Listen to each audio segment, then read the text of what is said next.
Kom 'n crosstalk, waar ons voor die kruis gaan staan elke dag, waar ons eerlik kyk na hoe val die kruis se skaduwee oor my hart, oor my lewe, oor my werk, oor my huis.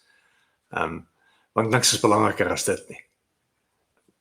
Ek wil op Vrydag wil ek vir jou vra om jou hart oop te maak, om jouself voor te berei vir dit wat die Here gaan doen, vir wie die Here is. En ons het hierdie gewoonte as Christene om Sondag kerk toe te gaan, om Sondag een kant te sit as spesiaal, wat 'n goeie gewoonte is. Maar so maklik is dit net 'n gewoonte. So maklik is dit deel van hierdie image wat ons probeer voorgee ook, dat ons goeie mense is. Kerk is meer as dit. Kerk is veronderstel om diep in jou hart in te praat en vir jou uit te daag om jou hart oop te maak, sodat God kan werk aan jou binnekant.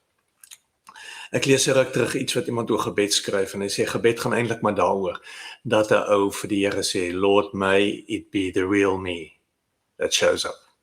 En dalk is dit my uitdaging vanoggend vir jou, om 'n slag net eerlik met wie jy is, sonder enige voorgee, sonder enige pretensions, sonder enige bagasie, sonder enige skaamte in jou oor jou skadukante, net voor God te gaan staan en sê, this is the real me, dis wie ek is, Here, dis wat my bang maak, dis waar ek bekommerd is, dis wat my opgewonde maak, dis waar ek op hierdie oomblik is, Here.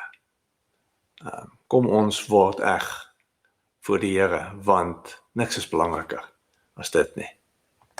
Mooi loop. Hoop julle het 'n goeie naweek.